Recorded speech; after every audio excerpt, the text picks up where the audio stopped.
une nouvelle session informative vous retrouve sur les antennes de la Centrale Radio-Télévision. Madame, Messieurs, bonjour et bienvenue.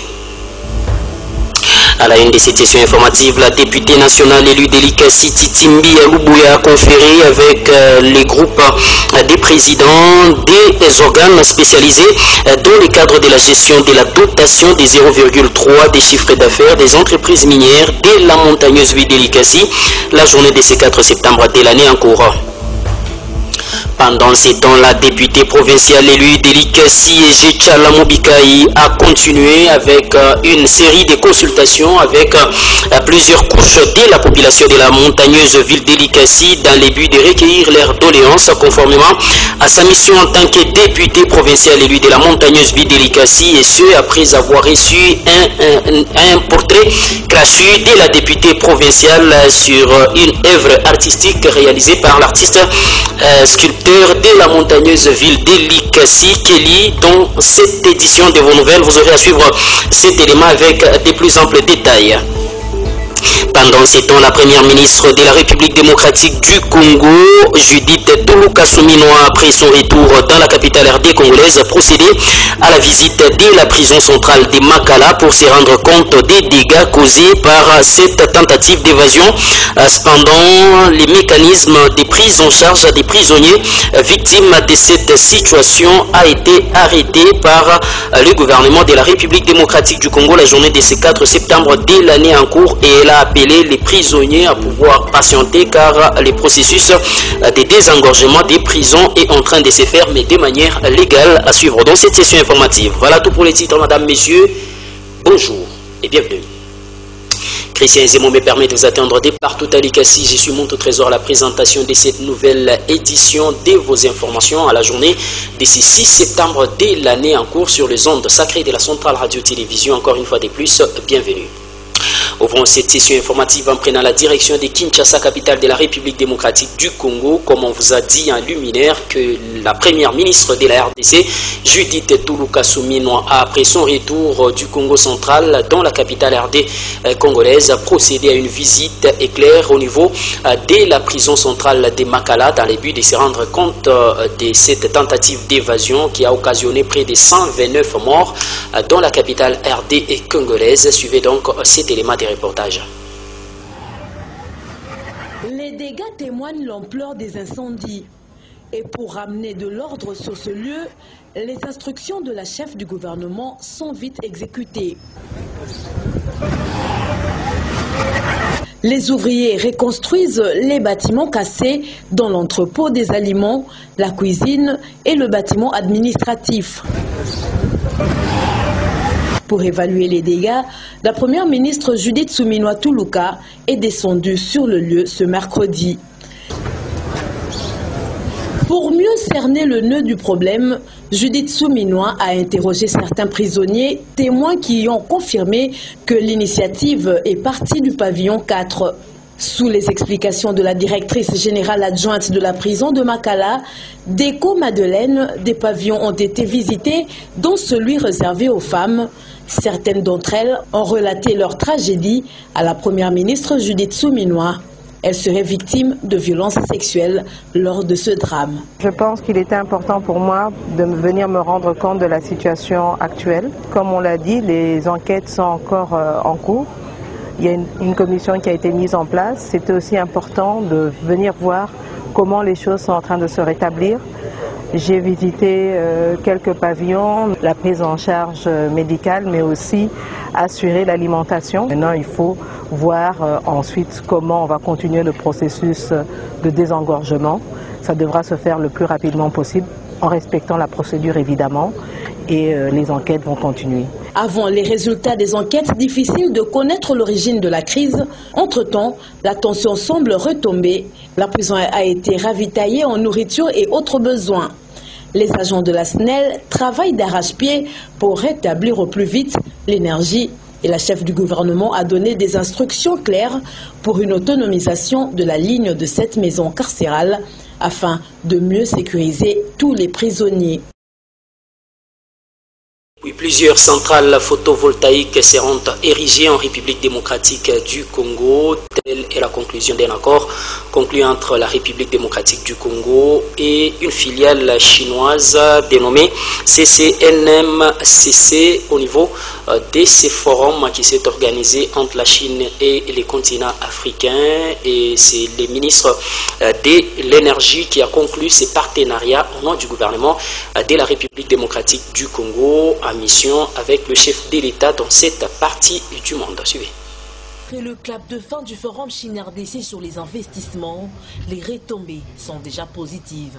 Ce mercredi 4 septembre 2024, la RDC, à travers son ministre des Ressources hydrauliques et électricité, le professeur Luamba Mubatedi, a signé un mémorandum d'entente avec le groupe chinois CMOC pour établir un partenariat d'accompagnement avec le leader international dans le secteur des ressources naturelles engagé en faveur de la transition énergétique.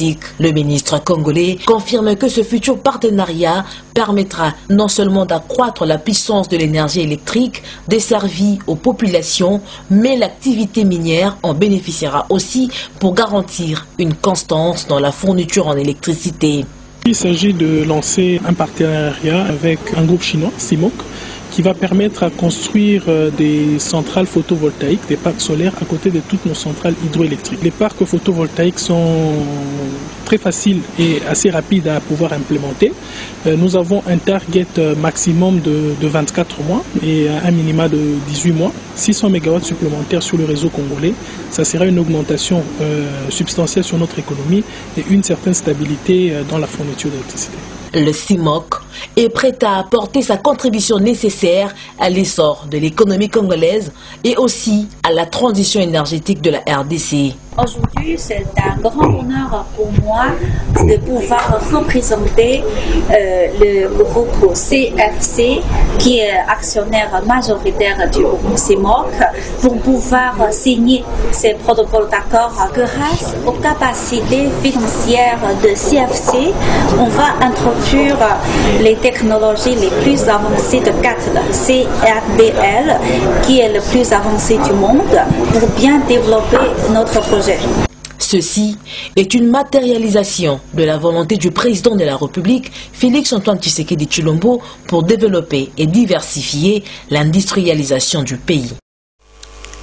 Nous sommes allés un peu vite en besogne. Revenons sur les dossiers qui concernent la prison centrale de Makala, où les têtes tombent déjà à travers la République démocratique du Congo pour ce qui concerne cette tentative d'évasion qui a occasionné près de 129 morts à travers cette prison centrale de Makala. Du coup, les directeurs de la prison centrale de Makala étaient suspendus de ses fonctions, mais aussi recherchés par la justice qui doit mettre la main sur ces derniers, qui est recherché d'après les ministres d'État et ministre en charge de la justice et garde des Sceaux, maître Constant Mutamba, revenant d'une mission à l'étranger où il était dans la suite du chef de l'État. Celui-ci a signifié que ces derniers doivent faire face à la justice. Il a fait cette annonce la journée de ce 5 septembre de l'année en cours.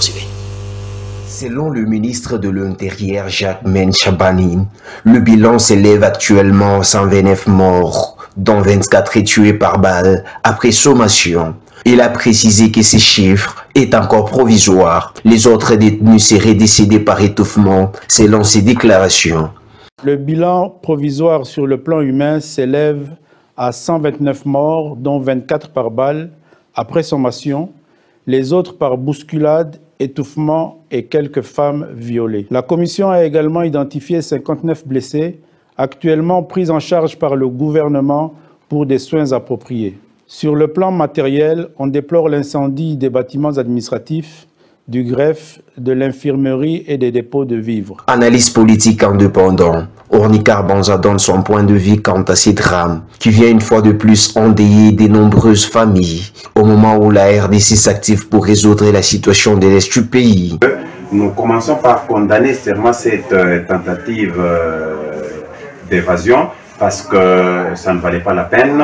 Et au moins, nous continuons aussi à condamner nécessairement ces tueries ou ces meurtres que nous avons constatés aussi à travers les réseaux sociaux. Parce que je crois que est-ce qu'il fallait toujours aller jusqu'à tuer ces gens? Et qu'est-ce qu'ils ont fait? Qu'est-ce que nécessairement les évadés présentaient comme danger pour qu'il y ait en tout cas des pertes en vie humaine? Je crois que ça ne valait pas la peine, mais aussi la réalité des choses, c'est que j'estime que cette tentative d'évasion est aussi encouragée par le fait que la prison de Makala est en train de régorger plusieurs, excessivement même. Vous allez vous rendre compte que c'est ce nombre en excès qui pouvait nécessairement encourager ce genre de mouvements. Et c'est pourquoi je pourrais nécessairement demander au ministre de la Justice d'accélérer au moins le processus des engorgements pour que nécessairement ces prisons soient viables. Et à ce niveau, je crois que ça pourrait aussi permettre à ce que nous réduisons nécessairement ces genres de tentatives. Donc, nécessairement, je ne crois pas, peut-être nous attendons suffisamment la communication suffisante du gouvernement pour nous faire voir quels sont les dangers que présentaient ces évadés pour qu'ils soient nécessairement tirés à balles réelles. Après ces tragiques événements, le directeur de la prison centrale de Makala, Joseph Youssoufou Maliki, a été suspendu et est actuellement recherché par les autorités. Lors de sa visite à la prison, Constant Moutamba a remis en question la version officielle de la tentative d'évasion invoquée par la première ministre et d'autres membres du gouvernement. Il a plutôt accusé certains responsables des sabotages en raison de la surpopulation de la prison causée par l'envoi de détenus supplémentaires sans tenir compte de la capacité d'accueil de l'établissement. Le ministre a promis de prendre des mesures sévères dans les 2 semaines à venir. Entre-temps, le bureau du Conseil supérieur de la magistrature de la RDC a exhorté les magistrats à poursuivre les arrestations et continuer d'exercer leurs fonctions conformément à la loi, malgré les récentes directives du ministre de la Justice. Certaines personnes mal intentionnées auraient intenté à la vie de maître Constant Moutamba, ministre d'État et ministre en charge de la Justice et garde des Sceaux, qui aurait été victime d'un empoisonnement au niveau de la République démocratique du Congo. Cependant, le président de la DIPRO, au niveau de la ville d'Elikasi, maître Hugo Kassongo, a tenu à décrier bien évidemment ces comportements, dénoncer cette attitude de certaines personnes en mal dépositionnement qui voudraient empêcher l'évolution de la République démocratique du Congo, mais aussi l'essor qui venait de prendre l'appareil judiciaire en République démocratique du Congo sous l'égide de maître Constant Moutamba, autorité morale de sa formation politique. Suivez. Beaucoup d'abus dans les secteurs de la justice. J'ai passé plus ou moins... D'après les constats de la police scientifique, les bureaux du ministre de la Justice et garde des Sceaux, Constant Moutamba et son antichambre ont fait l'objet d'un empoisonnement ce mardi 3 septembre 2024, car plusieurs produits dangereux ont été découverts tels que la poudre blanche répandue à plusieurs endroits, le liquide suspect versé au réfrigérateur et autres. En ces jours, les membres de son cabinet qui sont entrés en contact avec les bureaux étaient aussi diagnostiqués en l'empoisonnement positif. Sur ce, maître Hugo Kassongo, président urbain de l'ANOJEC Likasi, dit être touché par cette nouvelle et appelle les gouvernements congolais à pouvoir sécuriser leurs leaders politiques. C'est vrai qu'il y a eu des assaillants qui s'étaient pénétrés au bâtiment ministériel de la justice, là où nous avons constaté que nous avons vu et il y a eu des choses bizarres, des choses inacceptables dans une république comme la nôtre, dans un cabinet, dans les bureaux du ministre d'État, ministre de la Justice et garde des Sceaux, qui est des assaillants se pénétrer là-dedans, se retrouver dans son bureau. C'est incompréhensible. Pourquoi? Parce que ce bâtiment est sécurisé. Il y a la police, il y a les agents de la sécurité. Comment nous pouvons dire que son Excellence ministre d'État, ministre de la Justice, il est sécurisé? Là, nous sommes un peu désolés. Nous sommes désolés et nous faisons appel au gouvernement congolais de mettre la sécurité à un jeune valeureux, à un jeune qui a une vision d'aider la République, à un jeune qui a une vision d'aider le chef de l'État, les magistrats suprêmes par sa vision. Maître Igor Kassongo exhorte la jeunesse congolaise de soutenir Constant Mutamba afin de matérialiser la vision du chef de l'État, Félix-Antoine Tshisekedi Tshilombo. Secteur de la justice. Donc, j'ai fait appel à toute la jeunesse congolaise, à toute la population congolaise, de soutenir un jeune valeureux, un jeune visionnaire, un jeune qui est en train de matérialiser la vision du chef de l'État dans le secteur de la justice, afin que nous puissions avoir un état de droit. Parce qu'une fois nous avons un état de droit, donc nous aurons un pays développé, un pays de valeurs, que tout un chacun doit rester dans ses limites. Alors, sur ce, en tant que président fédéral de la NOJEC, ville de Likasi, je condamne avec dernière énergie ces actes de barbarie, ces actes des ennemis de la République démocratique du Congo, ces actes qui est contre la vision du chef de l'État, qu'il soit la dernière fois. Nous, une fois ce genre de choses se répètent, ils vont nous trouver dans leur chemin. Et nous les avertissons que ce soit la dernière fois de pénétrer encore au bâtiment, dans les cabinets du ministre de la Justice, parce que c'est un jeune. La République a besoin de ce genre d'hommes. Il s'agit d'un acte de sabotage de ces réseaux mafieux. Constant Mutamba fait que son devoir. Au cas où l'excellence, il aura un pire, nous vous connaissons. Nous vous connaissons. Dans les cas contraires, c'est vous, vous allez quitter ces pays et vous allez laisser ces pays dans les mains de la jeunesse. Que le chef de l'État est en train de primer, est en train de valoriser la jeunesse congolaise, parce que dans la jeunesse congolaise, il y a un atout, il y a une énergie double, il y a des compétences, il y a des potentialités qu'on doit mettre au service de notre pays pour que nous puissions avoir un bon pays et un pays à la manière de sa grandeur.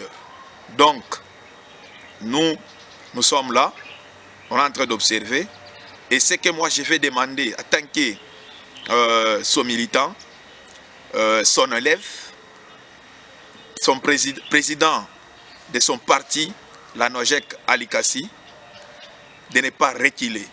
Le patron de la justice congolaise en RDC a, dans une interview accordée à un média quinois, dit ceci: j'ai été nommé pour remettre la justice à la place qu'il faut. Si c'est mourir, je suis prêt à tout. Fin des citations. Poursuivons cette session informative avec la méga structure associative de Benampandé qui est montée au créneau pour fustiger la plainte déposée par les bourgmestres de la commune de Likasi, Olivier Kibokomunongomsiri, contre l'un des leurs, à la personne de Kassope à Kassopekeli, pour avoir terni, d'après les bourgmestres de la commune de Likasi, l'image du chef de l'État, mais aussi des beignets dans les tribalismes lors de la cérémonie d'installation du comité de Luanzo Lwami à Kabungumpande, chef-lieu de la population Sanga à travers la République démocratique du Congo. Suivez donc cette déclaration. Dire non à l'ingérence dans la gestion de la chefferie des Basanga est la raison qui motive cette déclaration de Benampande la journée de ce dimanche 1er septembre de l'année en cours. République démocratique du Congo, province du Haut-Katanga, territoire de Kambov, chefferie des Basanga. Déclaration de Benampande.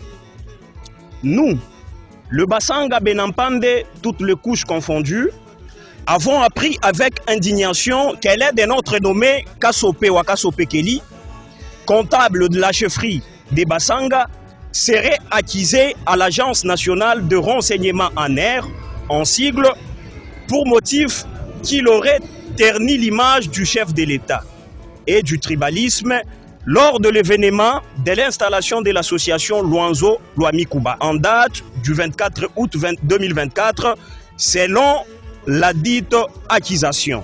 Ici, c'est Benampande fustige l'interpellation de l'un des leurs par le service de l'Agence nationale des renseignements en air, en abrégé, pour des motivations qu'il qualifie d'infâmes, teintées d'une dose exécrable de haine viscérale de la part du bourgmestre de la commune de Likasi, qui a porté plainte contre les comptables de la chefferie Kassopewa Kassopekeli, sous prétexte qu'il a terni l'image du chef de l'État, Félix-Antoine Tshisekedi Tshilombo, qui est le père de tous, et qu'il a baigné dans le tribalisme les jours de l'installation du comité Luanzolo Mikuba le 24 août dernier. Étant présent à la dite manifestation, nous n'avions pas vu de près ni de loin ces incidents attribués à notre frère.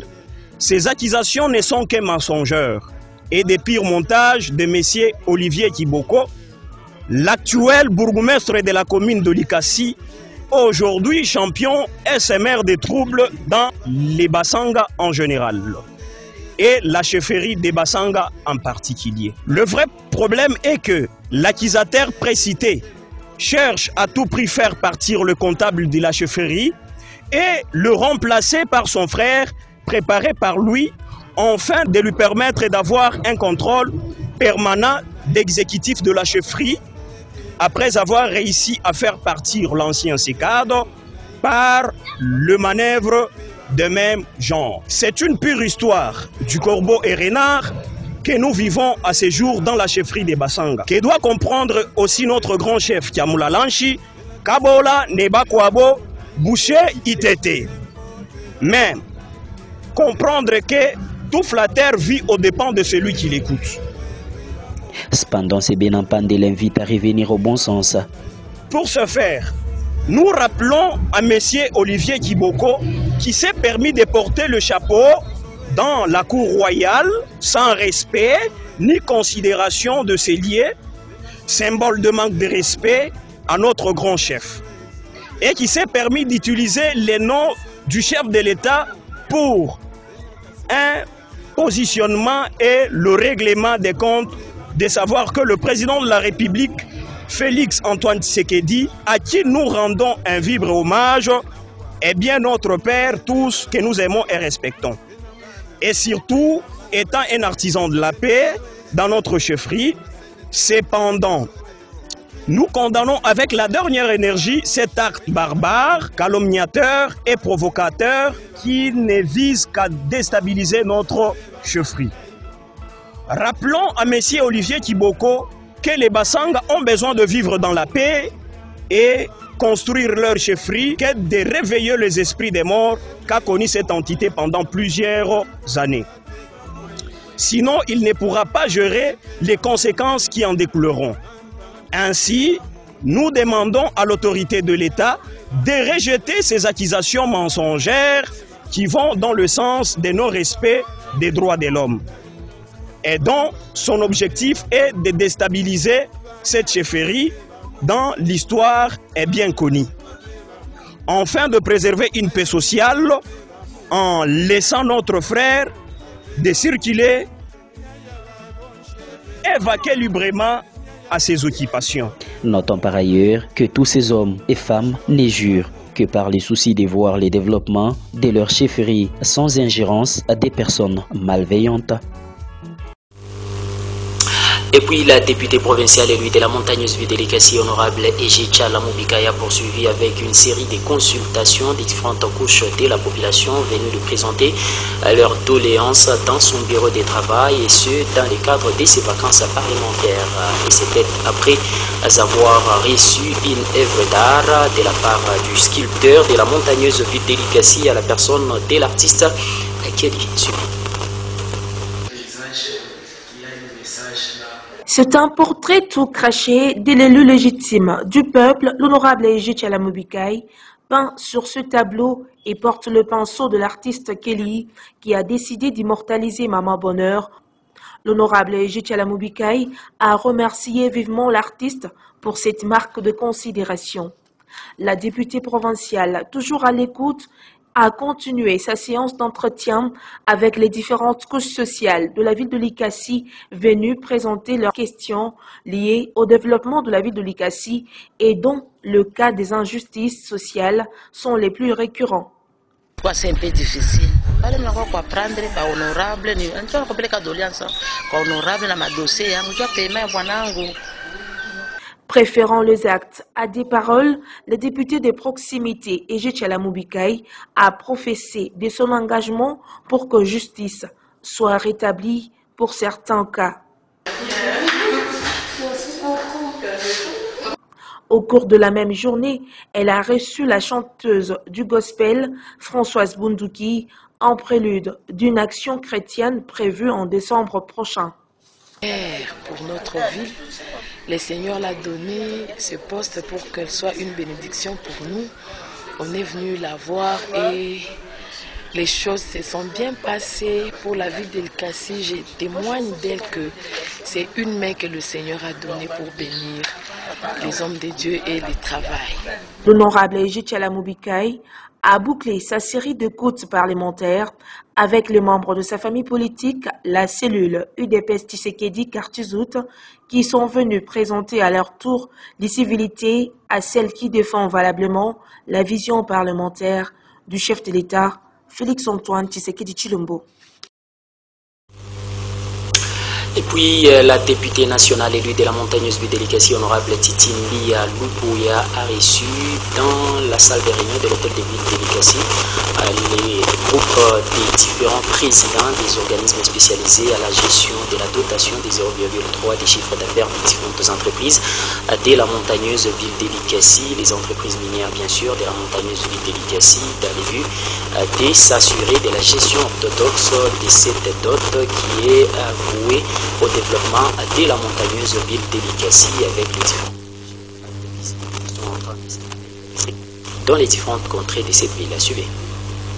Après avoir recueilli les doléances de la population likassienne sur la gestion de la dotation des 0,3 des chiffres d'affaires des entreprises minières d'Elikassi, la députée nationale Titimbi Lubuya a reçu les comités de gestion de cette dotation dans la ville d'Elikassi la journée de ce 4 septembre de l'année en cours. En présence du maire de la ville, Mungomba Tamba Henri, la députée nationale Titimbi Lubuya a suivi religieusement les explications détaillées sur la gestion de cette dot qui permettent aujourd'hui à la ville d'Elikassi de se métamorphoser avec des vestiges construits dans plusieurs contrées de la montagneuse ville d'Elikassi. Cependant, les gestionnaires de la dot ont soumis aussi quelques doléances à l'honorable Titimbi Lubuya pour qu'elle plaide en leur faveur car ils reçoivent la pression de la haute hiérarchie sur la gestion de cette dot qui ne peut qu'être gérée que par des organismes spécialisés sous la supervision des deux ministères, à savoir celui des mines et celui des affaires sociales et actions humanitaires pour le bénéfice de la population impactée par l'exploitation minière. Mais malheureusement, même certains ministres cherchent à instruire les gestionnaires de la dot avec des menaces de faire venir la Cour des comptes. Une situation qui a retenu l'attention de l'honorable Titimbi Lubuya qui a promis à son tour de faire rapport sur cette situation à l'Assemblée nationale pour qu'on puisse diligenter une commission d'enquête qui viendra s'assurer de l'implication de ces ministres dans la gestion de cette dotation de 0,3. Il s'y est dénoté qu'en liant l'utile à l'agréable, l'honorable Titimbi Lubuya a prodigué des sages conseils pour la gestion orthodoxe de cette dotation des 0,3 et le respect du devoir de redevabilité de ces organismes envers la population par des séances de reddition des comptes comme les manuels de procédure l'exigent. Et puis profitant aussi de ces vacances parlementaires, les députés provinciaux élus de la ville d'Elikassi, honorable David Daoutekate, a été chez le maire de la ville d'Elikassi, Mungomba Tamba Henri, pour échanger autour des différents chantiers impulsés dans la montagneuse ville d'Elikassi qui peinent dans leur achèvement. Suivez donc la déclaration de l'honorable David Daoutekate au sortir de cette rencontre qu'il a eue avec l'autorité urbaine. Dans le cadre de ces vacances parlementaires, l'honorable David Daoutekate a échangé avec le maire de la ville de Likassi, Henri Mungomba Tamba, la journée de ce lundi 2 septembre 2024. Plusieurs questions ont été abordées entre l'autorité urbaine et l'élu de Likassi. Le pays a soulevé, c'était lors de son absence ici, parce qu'on s'était entretenu avec le maire adjoint. Nous sommes heureux parce que nous avons eu des éclaircissements qu'on cherchait aux questions au sujet de la thématique de l'arrêt central. Il y a aussi la présence de Ratco qui se pointe juste en diagonale de la mairie alors que ça pose beaucoup de problèmes là-bas. Nous avons réclamé qu'on puisse délocaliser Ratco. Je reviens sur la même question plus d'une fois. Et il y avait aussi une autre problématique qui était celle de la construction d'une morgue et un centre hospitalier au camp 40 maisons. Alors nous avons demandé au maire de la ville pourquoi est-ce qu'il y avait besoin, pourquoi pas ailleurs. Eh bien, on nous a étalé que c'est dans le cadre de différents projets qui cadrent avec ce que l'on appelle l'hôte par les différentes entreprises de la place. Donc, que ce soit dans les périphéries, il y aura aussi d'autres sujets ou bien d'autres constructions. De la thématique de l'arrêt central, il y a aussi la présence de Ratco qui se pointe juste en diagonale de la mairie alors que ça pose beaucoup de problèmes là-bas. Nous avons réclamé qu'on puisse délocaliser Ratco. Je reviens sur la même question plus d'une fois. Et il y avait aussi une autre problématique qui était celle de la construction d'une morgue et un centre hospitalier au camp 40 maisons. Alors nous avons demandé au maire de la ville pourquoi est-ce qu'il y avait besoin, pourquoi pas ailleurs. Eh bien, on nous a étalé que c'est dans le cadre de différents projets qui cadrent avec ce que l'on appelle l'hôte. Nous avons demandé pourquoi la distance, vous n'avez pas tenu compte de ça. On nous a présenté un aspect concurrentiel qui va faire que les services de part et d'autre puissent s'améliorer. J'ai interpellé l'autorité, mais la morgue de Dako, pourquoi n'est pas améliorée?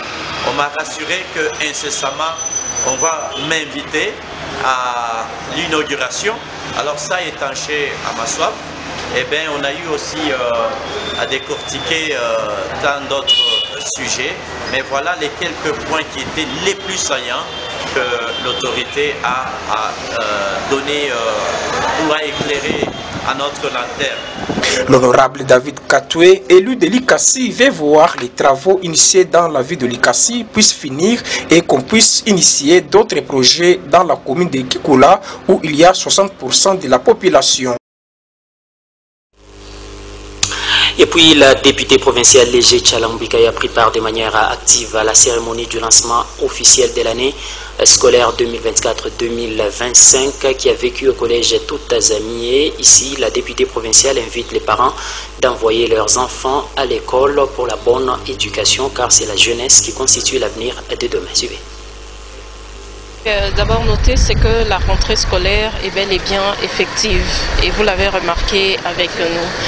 Et nous avons visité quelques écoles, que ce soit publiques ou privées. On s'est rendu compte que les élèves ont réellement repris le chemin de l'école.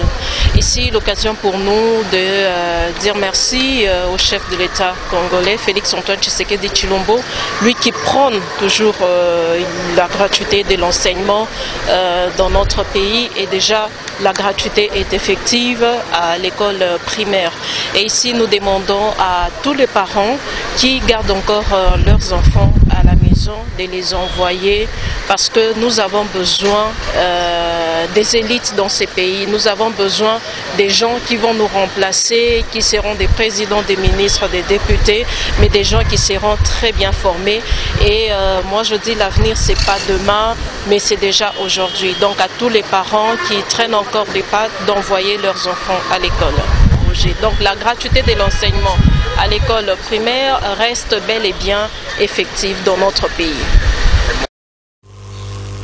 Et puis l'université chrétienne à source de vie de la montagneuse ville de l'ICASI n'a pas dérogé à la règle en organisant la cérémonie de défense des mémoires des étudiants du dernier cycle dans la montagneuse ville de l'ICASI, dans une cérémonie qui a commencé depuis le 31 août dernier et qui se poursuit jusqu'ici dans les installations de cette alma mater de la montagneuse ville de l'ICASI. Suivez cet élément de reportage de Moala Loketia.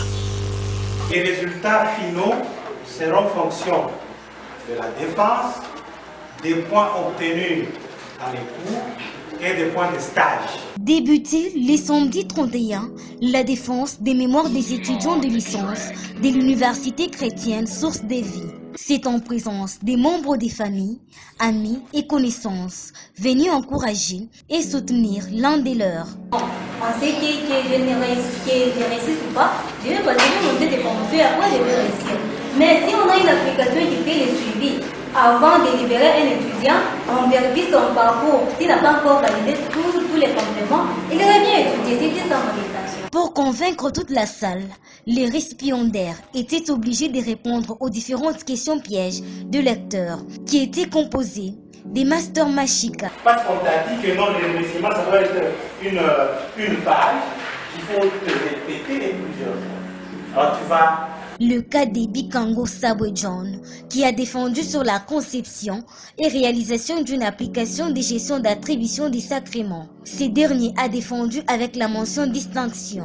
Vu le règlement de l'université chrétienne Source de Vie, entendu que le candidat Bikango Sabwe a présenté une dissertation originale et inédite intitulée conception et réalisation d'une application, attendu que la dite dissertation a été défendue en séance publique, nous, présidents et membres du jury, déclarons que le travail a été accepté avec mention distinction.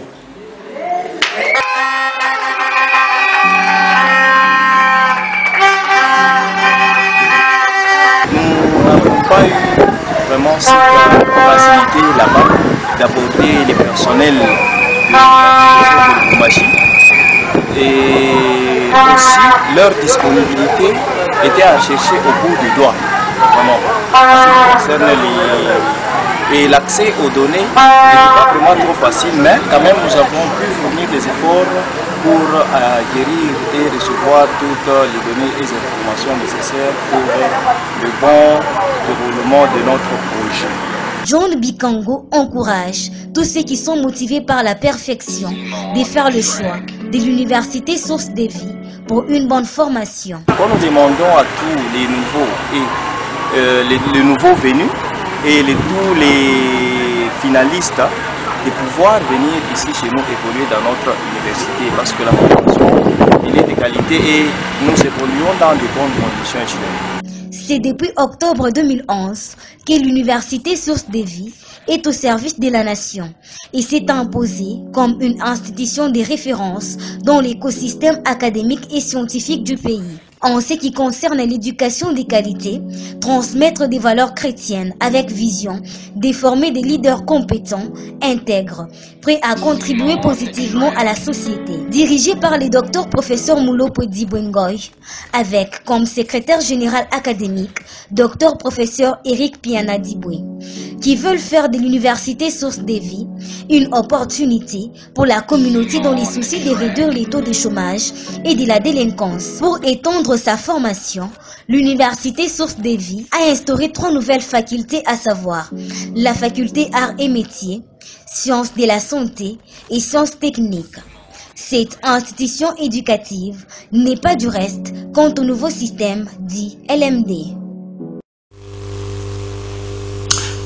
Poursuivons cette session informative avec l'Institut supérieur technique d'Elikassi, Istel Anna Brégé, qui a procédé aussi à la cérémonie de défense des mémoires à la journée de ce 4 septembre de l'année en cours dans la grande salle de cette alma mater de la montagneuse ville d'Elikassi. Suivez.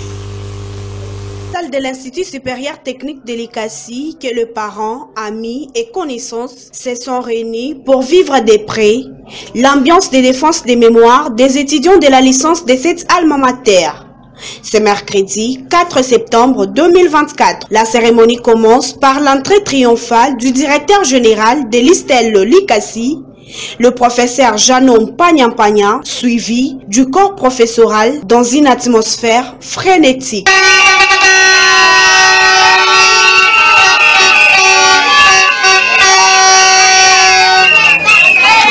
Juste après, Janon Pagnampagna, directeur général de l'Institut supérieur technique de l'Ikassi, va prendre la parole pour son mot de circonstance. Un professeur sur des travaux et assistants, chères étudiantes et étudiants, chers parents, mesdames et messieurs, distingués invités, c'est avec une profonde gratitude que je me permets de prendre la parole en cette journée qui inaugure une solennité pour notre alma mater, marquée par le lancement officiel de la cérémonie grandiose de défense des mémoires au sein de l'Institut supérieur technique de l'ICASI ISTEL en sigle. Dans cette édition académique 2023-2024. Bien avant de parcourir le point essentiel de ces mots de circonstance à l'occasion de la cérémonie officielle de travaux de fin de cycle, travaux de fin d'études et mémoire, laisse-moi rendre d'abord grâce au Tout-Puissant Seigneur notre Dieu, le Maître des temps et des circonstances, qui nous a manifesté ses bontés et renouvelé ses multiples grâces au Tout-Puissant par l'entremise d'une manifestation grandiose organisée au sein de l'Institut supérieur technique de l'ICASI. Cette année qui s'écoule, très particulièrement marquée par multiples événements riches en couleurs et d'autres moins favorables pour notre institution, très favorables ou moins favorables, c'est grâce à Dieu, et si Dieu ne nous est pas abandonnés, sa bonté a été manifestée plusieurs fois pendant que notre institution traversait des moments un peu compliqués. Le moment propice, c'est l'exposé des récipiendaires pour donner les fruits de leurs recherches. De la mensure, nous avons remonté de 2 cm et au niveau de la carrure, c'est là que nous sommes descendus de 2 cm pour mettre la forme. Maman, ce n'est pas correct. Quand on a fait les enquêtes dans la zone de santé derrière de Moussumba, c'est là où on a fait notre travail. À Moussumba? Non, donc on a pris la zone de santé de Kikoula. Oui. S'en suivra ensuite de l'échange scientifique ponctué par les cris d'allégresse.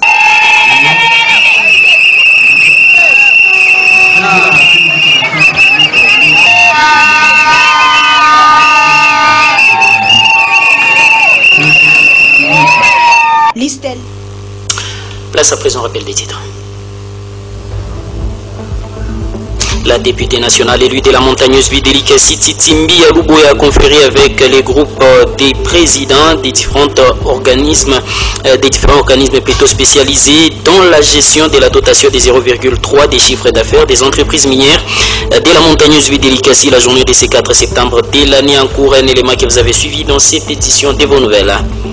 Et puis vous avez suivi que la députée provinciale Ejechala Mobikaï a poursuivi les consultations avec les différentes couches de la population dans son bureau de travail dans le cadre de ses vacances parlementaires, et c'était peu après avoir reçu une surprise d'une œuvre d'art portant les portraits crachus de l'honorable Ejechala Mobikaï de l'artiste Kelly que vous avez suivi dans cette édition de vos nouvelles.